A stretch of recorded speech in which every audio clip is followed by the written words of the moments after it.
व्यंग्यम व्यंग्येतु मध्यमम अतादृशी गुणीभूत व्यंग्यम व्यंग्येतु मध्यमम। पहले इनके शब्दों का शब्दार्थ समझ लीजिए। इसके पहले आ जाइए तो यहाँ लिखा है पहले वाले में देखिए, इदम उत्तमम अतिशायिनी व्यंग्ये इदम उत्तमम। तो देखिए ये कारिका ये सूत्र नंबर 2 है। ये कारिका से ये कारिका कैसे जुड़ी है। इन्होंने कहा कि इदम उत्तमम अतिशायिनी व्यंग्ये, यदि व्यंग्य वाच्यात अतिशायिन हो, व्यंग्य में वाच्य से अधिक अतिशयता हो, चमत्कार हो। अतिशयता माने चमत्कार। किससे ज़्यादा चमत्कार हो? वाच्य से ज़्यादा चमत्कार हो किसमें? व्यंग्य। क्या लिखा है? व्यंग्य में वाच्यात वाच्य से अधिक अतिशायिनी चमत्कार हो तो ध्वनि। तो उसको क्या कहा था? हाँ, इसको पढ़ना पड़ेगा। इसको पढ़ने के लिए अब इधर आ जाओ। और फिर कहा अतादृशी, यदि ऐसा ना हो।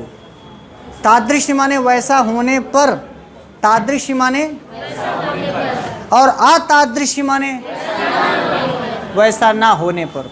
अब मैं फिर आपसे सवाल करता हूँ, कैसा ना होने पर?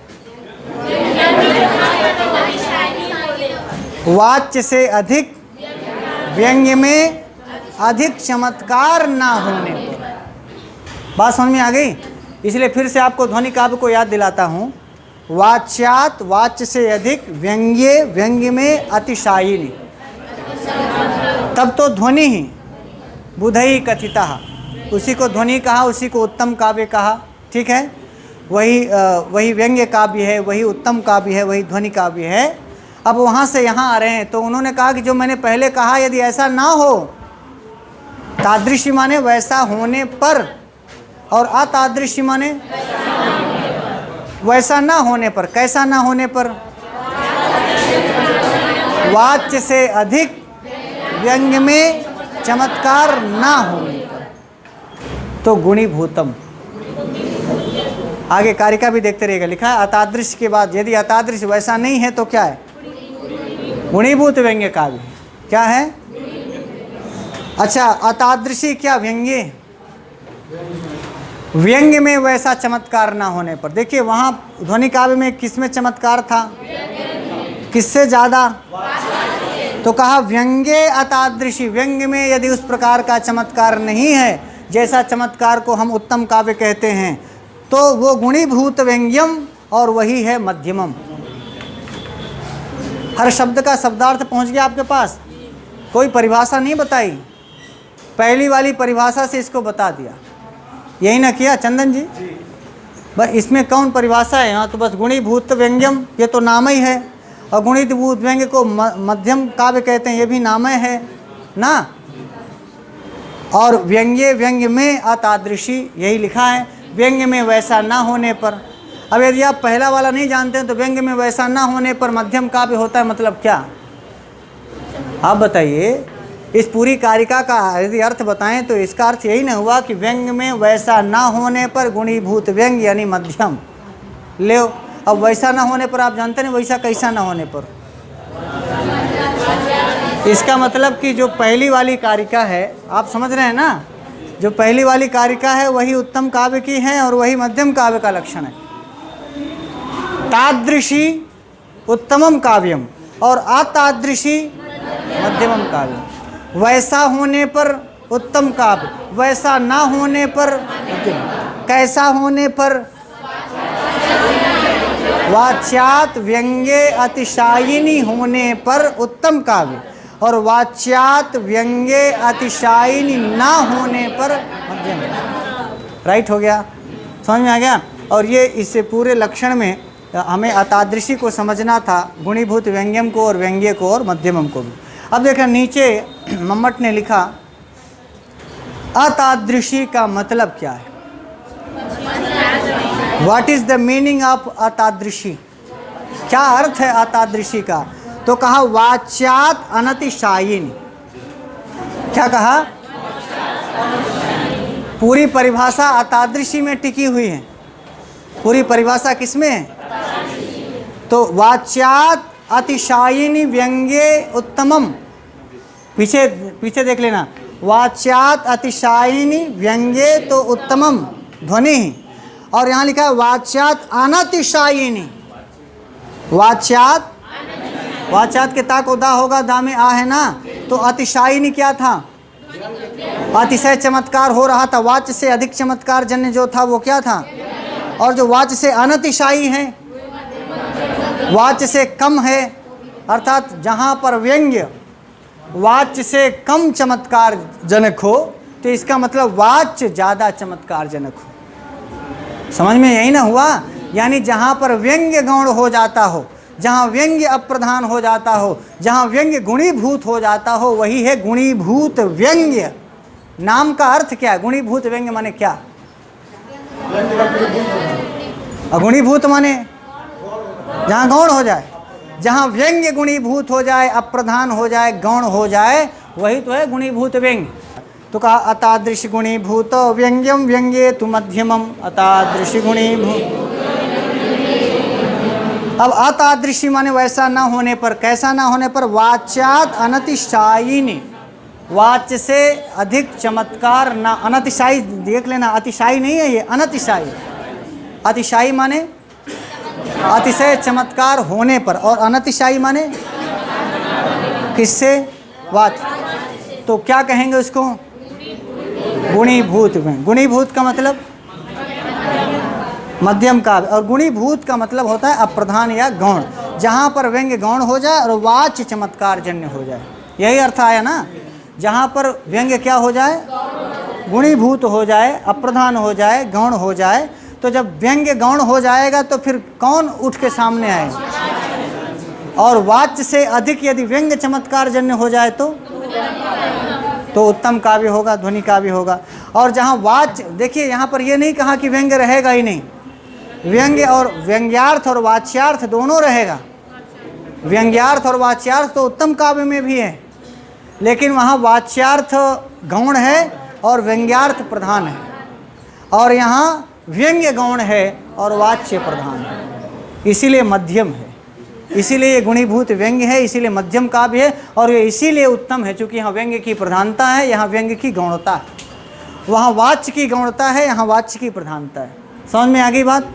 अब आगे कहा, एक उदाहरण दिया, ग्राम तरुणम तरुण्या, बोलिए, नववंजुल मंजरी सनाथ करम पश्यन्त्या भवति मुहुर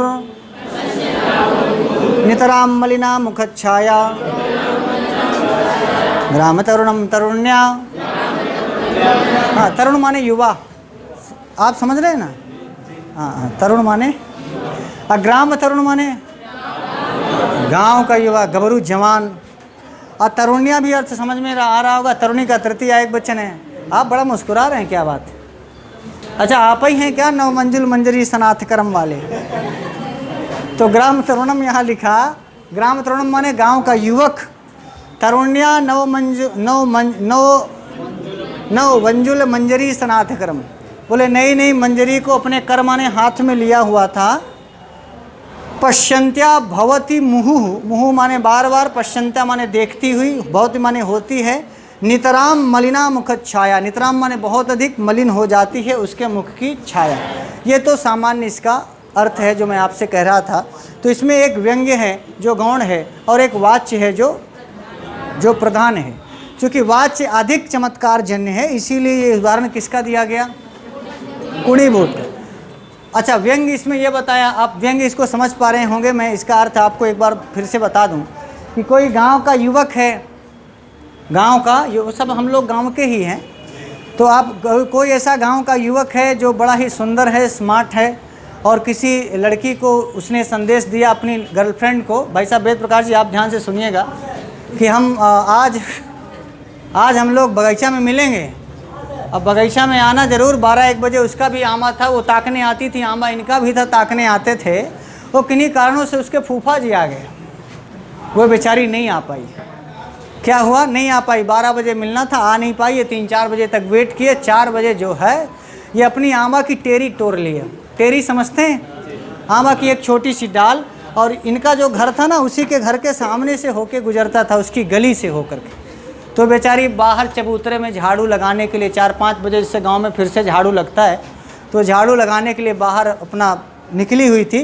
तो ये अपना ऐसे ऐसे हिलाते हुए उधर से निकले, ये दिखाते हुए कि देखो मैं ये आम की टेरी लिया हूँ, इसका मतलब जहाँ तुम कही थी उस आम के बगीचे में मैं गया था और तुम यहाँ झाड़ू लगा रही हो। बात समझ में आई? अब मैं व्यंग्यार्थ की बात कर लूँ। व्यंग्यार्थ ये है कि मैं गया था और तू नहीं आई। व्यंग्यार्थ क्या था? मैं गया था। प्रमाण क्या है? नव वंजुल मंजरी सनाथ करम।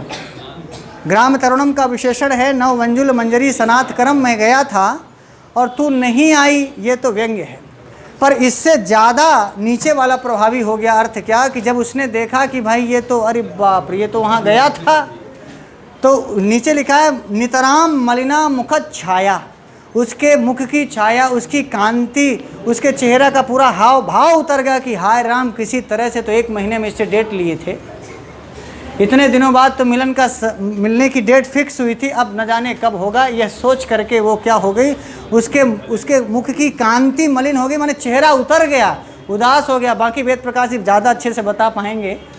तो बोले कि मम्मट ने ये लिखा, इसका गुणीभूत व्यंग्य ये कहा कि यहाँ ये ज़्यादा प्रभावी नहीं है कि तू गया था, यहाँ उससे ज़्यादा चमत्कार जन्य ये है कि उस प्रेमिका का या उस लड़की का चेहरे का इस प्रकार से उतर जाना, या चेहरे का उदास हो जाना, या मुख की छाया का मलिन हो जाना, ये ज़्यादा प्रभावी हुआ।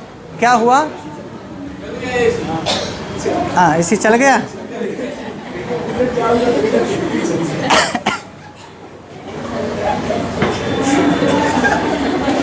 कुछ हवा लग गई आपको?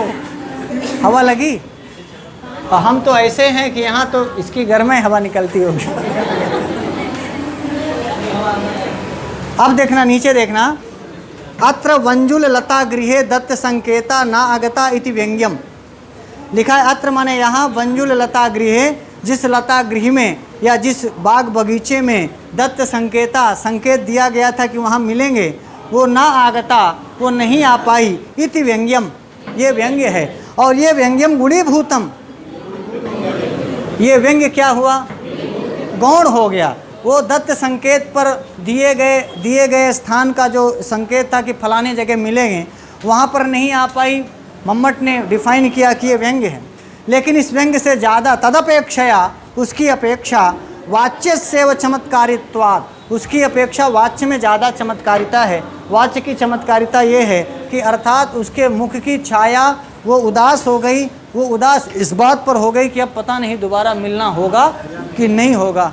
समझ में आ गई? तो मम्मट ने कहा कि वहाँ नहीं जा पाई, उससे ज़्यादा उसको कष्ट हुआ, ना जाने से ज़्यादा कष्ट हुआ कि अब दोबारा पता नहीं मिलना होगा कि। तो ये जो मलिना मुखद छाया है, ये वाच्यार्थ है। मलिना मुखद छाया में कोई व्यंग्य नहीं है। मलिना मुखद छाया में कोई व्यंग्य है क्या? उसके मुख की छाया, उसके मुख की कांति मलिन हो गई, तो मुख की कांति मलिन हो गई, इसका यही अर्थ है। वाच्यार्थ भी यही है। पर मुख की कांति का मलिन हो जाना न जाने से ज़्यादा प्रभावी है। समझ में आ गया? वहाँ दत्त संकेत पर ना जा पाना ये व्यंग्य है, और इस व्यंग्य से ज़्यादा प्रभावी है उसके मुख का इस प्रकार से मलिन हो जाना, उसके चेहरे की रौनक का उतर जाना। समझ में आ गया? उसके फूल जैसे चेहरे का मुरझा जाना। मम्मट को ये ज़्यादा अच्छा लगा कि अरे बाप रे, वो जो पश्चाताप का भाव चेहरे पर आया, वो ज़्यादा प्रभावी हुआ। नहीं जा पाए, ये तो व्यंग्य है ही। अब देखना कि गुणीभूत व्यंग्य में व्यंग्य नहीं होता ऐसा नहीं है। गुणीभूत व्यंग्य में भी व्यंग्य होता है। नाम में ही लिखा ना, बस गुणीभूत रहता है, गौण रहता है। समझ में आया भाई? ये भी तो व्यंग्य है ना कि मैं नहीं जा पाई, दत्त संकेत में नहीं जा पाई, ये व्यंग्य भी यहाँ है, पर मलिना मुखद छाया से कम है। व्यंग्य यहाँ पर मलिना मुखद छाया, इस वाच्यार्थ से व्यंग्यार्थ क्या हुआ? गुणीभूत है, गौण है, अप्रधान है, थोड़ा कम है, अतादृशी है, तादृशी नहीं है। मतलब उतना चमत्कार जनक नहीं है जितना कि वाच्यार्थ आनंद दे रहा है, जितना उसके मुख की छाया का या मुख कांति का उतर जाना जितना उसकी परेशानी को मम्मट ने पढ़ा उतना न जा पाना उतना प्रभावी नहीं हुआ। यहाँ तक बात समझ में आ गई? कर लेंगे इसको, समझ भी गए ना? बस तो आगे एक इसका अर्थ देख लीजिए, फिर दो उदाहरण हैं। लिखा शब्द चित्रम वाच चित्रम अव्यंग्यम त्वरम स्मृतम। शब्द चित्रम वाच चित्रम अव्यंग्यम तु अवरम स्मृतम। परिभाषा लिखी है अव्यंग्यम। क्या लिखा? जिसमें व्यंग्य नहीं है। अव्यंग्यम माने? अव्यंग्यम माने ना व्यंग्यम, ना व्यंग्यम इति। तो जिसमें व्यंग्य नहीं है वो अवरम स्मृतम, वो अवर काव्य है। वो क्या है? नीचे बताएंगे व्हाट इज अवरम। तो अवरम को लिखें अधमम। पहले कारिका में क्या लिखा? अवरम। अब बोले अवर माने अधमम, लिखा है ना? अबे देखना है इसको, ठीक से देख लेना। शब्द चित्रम वाच्य चित्रम, ये तो इसके दो भेद हैं। शब्द चित्रम वाच्य चित्रम, यहाँ से पढ़ो। अव्यंग्यम जो है जिसमें व्यंग्य नहीं है वो अवरम काव्यम स्मृतम। उस काव्य को, तीसरे प्रकार के भेद को अवर काव्य कहते हैं। क्या कहते हैं? काव्य के भेद ही पढ़ रहे हैं ना? तो अब आपसे पूछेगा कि अवर काव्यस्य लक्षणम किम? नहीं, इतना ही है। अव्यंग्यम विकल्प में आएगा तो मान लो आपको शब्द चित्रम वाच्य चित्रम तो भेद है। हम ये नहीं करें वो शब्द चित्रम वाच्य चित्रम पूरा पूछ लेगा तो इसमें क्या है? इसमें तो सब लगा ही लेंगे। ये तो सबको याद ही है शब्द चित्रम वाच्य चित्रम। अब पूछेगा कि भाई वही अवर काव्यस्य परिभाषा का, अथवा अवर काव्यस्य लक्षणम किम? अव्यंग्यम, अथवा अव्यंग्यम किम? अव्यंग्यम किम? अवरम। अवरम किम? अवरम अधमम। अवरम किम? अवरम अधमम। समझ में आ गया? और अवरम किम? अव्यंग्यम। और अव्यंग्य क्या है? अवर काव्य है। अवर माने क्या हुआ? वैसे भी जाने वर माने श्रेष्ठ, वर माने अच्छा, वर माने बढ़िया। क्यों वर? और जो वर नहीं है अवर है, वो क्या है? बात समझ में आई? जो श्रेष्ठ नहीं है इसीलिए वो अवर काव्य, अवर काव्य इसीलिए अधम काव्य है। समझ में आ गया? और परिभाषा इतनी ही है क्या? अव्यंग्यम तु अवरम स्मृतम, अव्यंग्यम तु।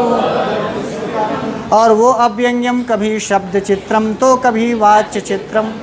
कभी शब्दों से चमत्कार आता है, कभी वाच्यार्थ से चमत्कार आता है। इसीलिए देखिए शब्दालंकार होते हैं और अर्थालंकार होते हैं। जहाँ शब्दालंकार से चमत्कार आएगा वो शब्द चित्र होगा, और जहाँ अर्थालंकार से चमत्कार आएगा वो वाच्य चित्र होगा ना। वाच्यार्थ है, वाच्य क्या है? अर्थ है। इसीलिए अर्थ मतलब अर्थालंकार, और शब्द चित्र माने। अच्छा, शब्द चित्रम में भी चित्रम है और वाच्य चित्रम में भी चित्रम है। तो सवाल तो ये भी ना कि चित्रम किम पिक्चरम? What is चित्रम? चित्रम किम? बोले फोटो।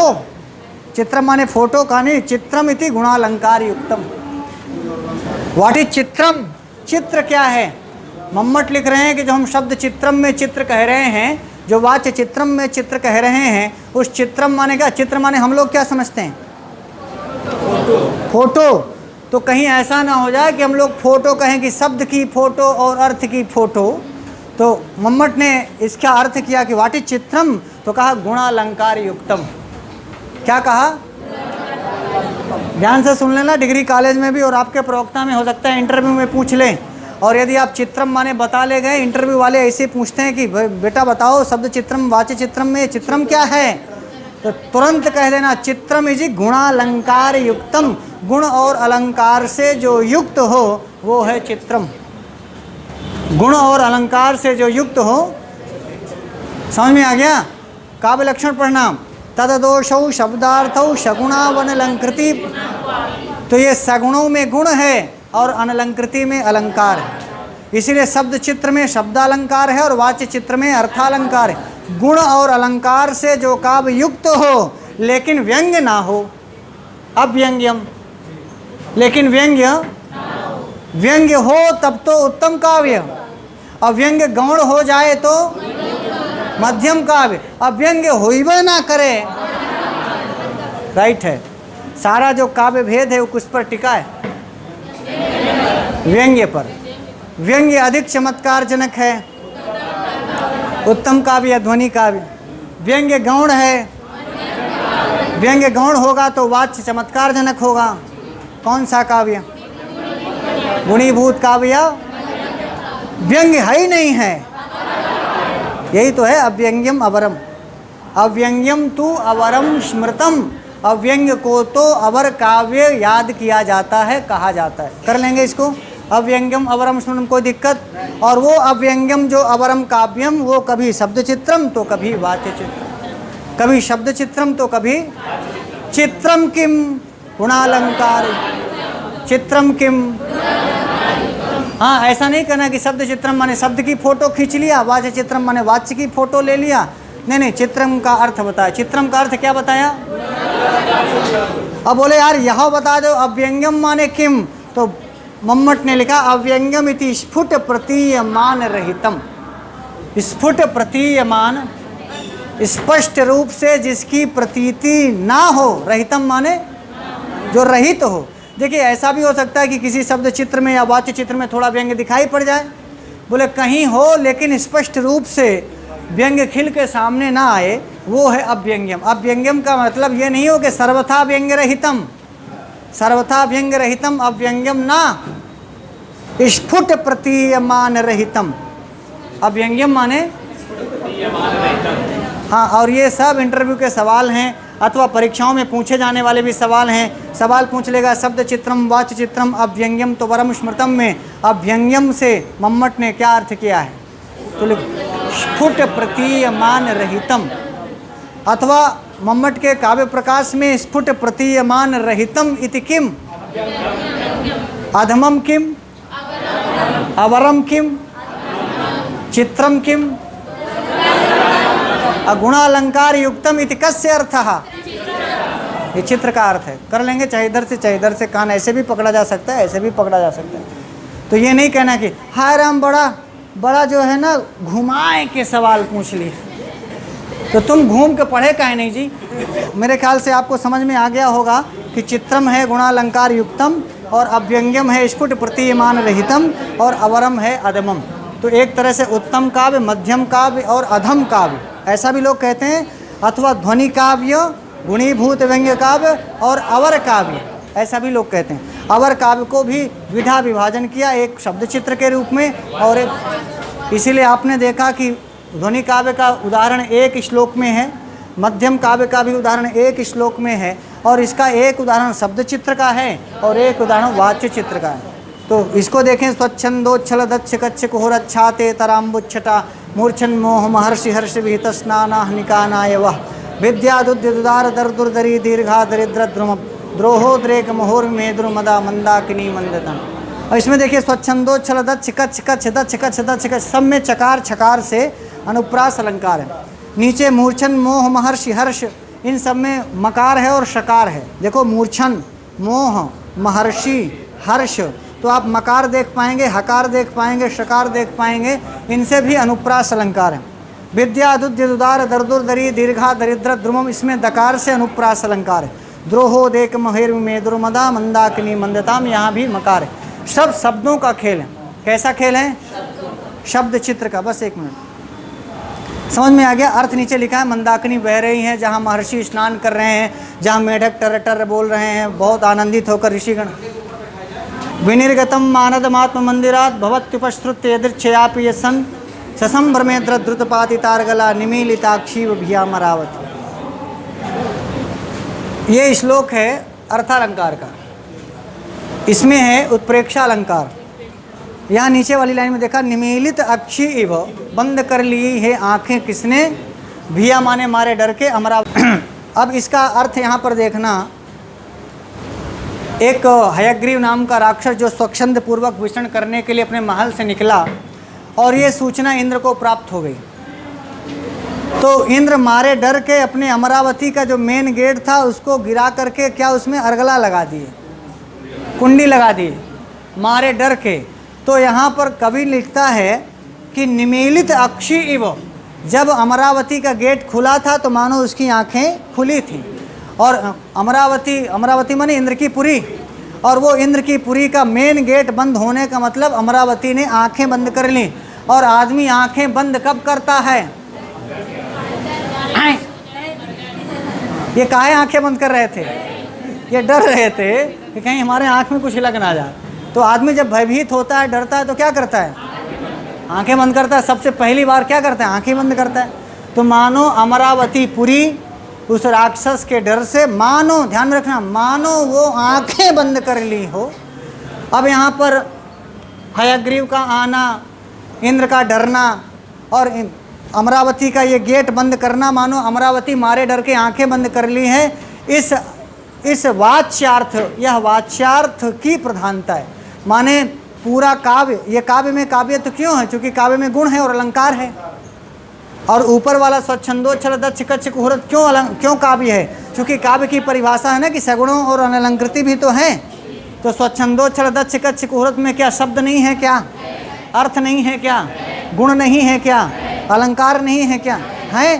तो तददोषो शब्दार्थो सगुणावन अलंकृति पुनः क्वापी के इस पूरे, यह पूरा लक्षण जितना निशेषश्चित चंदनम स्तन तटम में लग रहा है, जितना नव मंजुल वंजरी स्नात क्रम में लग रहा है, उतने तो स्वच्छंदोच्छल दक्ष कच्छ कुहूर्त में लग रहा है। तो चूँकि शब्दार्थ तो हर जगह है, बोलो हाँ, सगुण भी, गुण भी है। क्योंकि चित्रम का मतलब है बताया कि गुणालंकार युक्तम। चित्रम का अर्थ क्या किया? गुणालंकार युक्तम। तो सगुणों और अलंकृति भी लागू हो गया। हाँ, ये सही है कि यहाँ पर व्यंग्यार्थ की प्रधानता नहीं है, इसीलिए यह उत्तम काव्य नहीं है। और ना तो व्यंग्य गौण है, वाच्य की अधिकता है, ऐसा भी नहीं हो पाया, इसीलिए ये गुणीभूत भी नहीं है। यहाँ शब्दों से चमत्कार आ रहा है, इसलिए एक शब्द चित्र है। और एक अमरावती पुरी, मानो आंखें बंद कर ली, मानो डर के मारे अमरावती पुरी ने आंखें बंद कर ली। इस जगह इस अर्थ पर ज़्यादा चमत्कार है, इसलिए वाच्यार्थ का उदाहरण है। किसका उदाहरण है? वाच्य चित्र का। समझ में आया? ये इस पूरे श्लोक में लोगों को आनंदित करने वाला यही है, क्या वास्तव में अमरावती पुरी भी उस राक्षस से डर गई और डर के आंखें बंद कर ली? ये ज़्यादा चमत्कारजनक है। मान लीजिए कोई कहे भाई इलाहाबाद डर गया, इलाहाबाद डर करके आंखें बंद कर लिया, तो ये थोड़ा सा, माने इलाहाबाद का डरने का मतलब क्या? इलाहाबाद में रहने वाले लोग। ऐसे अमरावती के डरने का मतलब अमरावती में रहने वाले सारे देवता डर। यह वाच्यार्थ, इसमें वाच्य चित्र है, अर्थालंकार, इस उत्प्रेक्षा अलंकार से इसमें चमत्कार आ रहा है, इसलिए वाच्य चित्र का उदाहरण है। और इसका कोई बहुत डिटेल इन्होंने नहीं किया उसका, और लिख दिया क्या अंतिम में, ये काव्य प्रकाश का, ये नीचे वाली लाइन पढ़ लीजिएगा, इत काव्य प्रकाशे काव्यस्य प्रयोजन कारण स्वरूप विशेष निर्णयो नाम प्रथम उल्लास। और एक सवाल ये भी पूछ लेता है कि प्रथम उल्लास का नाम क्या है? तो काव्य से प्रयोजन कारण स्वरूप माने लक्षण, काव्य के प्रयोजन को, कारण को और काव्य के लक्षण को बताने वाला यह प्रथम अध्याय, प्रथम उल्लास समाप्त हुआ। ठीक हो गया? कर लेंगे इसको। अब इससे बनने वाले सवाल लिखिएगा। बहुत बार तो नॉर्मल सवाल पूछ लेता है, ये लिख देगा स्वच्छंदोच्छल दक्ष कच्छ कुहूर्त किसका उदाहरण है, विनिर्गतम मानद मातु मंदिरात ये किसका उदाहरण है, या नव मंजुल मंजरी वाला पूछ ले, या निशेषश्चित चंदनम, कोई भी जो उदाहरण दिए हैं 4-5 ठो, उनको आप पढ़िएगा कौन किसका उदाहरण है। एक काव्य लक्षण में भी उदाहरण है और एक उत्तम काव्य में भी उदाहरण है, एक मध्यम काव्य में उदाहरण है और 2 अवर काव्य में उदाहरण है। सबकी परिभाषा इन्होंने बताई। बस आज इतना ही। नमस्कार संस्कृत है।